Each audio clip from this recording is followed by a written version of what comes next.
लेकिन पवन सिंह जी इसलिए महत्वपूर्ण हो जाते हैं कि कम व्यवस्था जितनी वो ताकतवर करते हैं और इतने उनके चाहने वाले लोग हैं कि वो बड़े मैदान में भी कार्यक्रम करें तो मैदान छोटा पड़ जाएगा। इसलिए अपने चाहने वालों के प्रति उन्होंने भाव रखा है और इस भाव के साथ हम आपसे कहना चाहेंगे साहब, कुत्ते को घुमाना याद रहा, हमने संस्कृतियों को छोड़ दिया।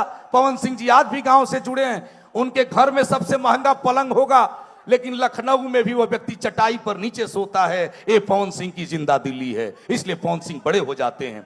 हिंदी सिनेमा को गुमान है कि हमारे पास अमिताभ बच्चन है, क्रिकेट को गुमान है कि हमारे पास सचिन तेंदुलकर है, तो हमें भी भोजपुरी में गुमान है कि हमारे पास पवन सिंह है।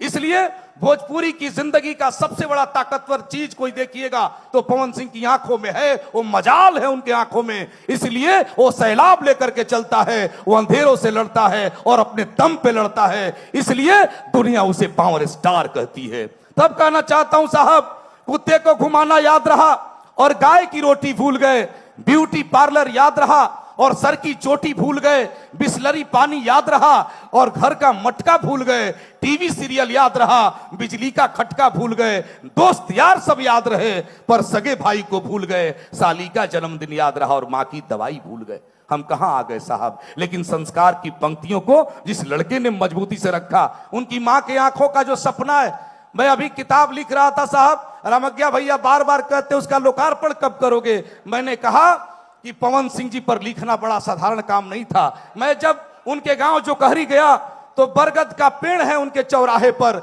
और अपने भाई के दहेज में मिले राजदूत गाड़ी से वो लड़का जब आरा से दौड़ता है और वो कच्ची ढलान वाली जब आज वो पक्की हो गई है उस पर कितनी बार गिर करके खड़ा होता है। ये पवन सिंह का उत्साह है साहब कि निजी चीजों को भी जिस व्यक्ति का खुला किताब जैसा दर्शन हो जाए। इसलिए मैं दिल खोल करके आपसे प्रार्थना करता हूं कि आप लोग पवन सिंह जी को पवन सिंह मानते हुए व्यवस्था को शानदार बनाइएगा। जैसे वो आएंगे तो सबकी इच्छा होगी कि हम फोटो खिंचवा लें, बारी बारी से वो खिंचवाएंगे, सबको गुलदस्ता देना होगा, भगदड़ मत करिएगा, क्योंकि पवन सिंह जी ने कहा कि सब लोगों के सलीके से मैं गुलदस्ता स्वीकार करूंगा, सबके साथ एक एक बारी बारी से फोटो खिंचवाऊंगा। लेकिन होता क्या है साहब, हम इतने अपने चाहने वालों से मोहब्बत कर बैठते हैं कि इस चीजों को ध्यान नहीं देते। इसलिए मैं आपसे प्रार्थना करता हूं, इसलिए मैं आपसे कहना चाहता हूं कि हम एक शब्द हैं तो पूरी भाषा है, हम कुंठित हैं तो एक अभिलाषा है, बस यही मां की परिभाषा है। हम समुद्र के हैं तेज वेग, वो झरनों का है निर्मल स्वर, हम बकवास हैं वो भाषण है, हम सरकार हैं वो शासन है, हम लवकुश हैं वो सीता है, वही सरस्वती का उद्गम है,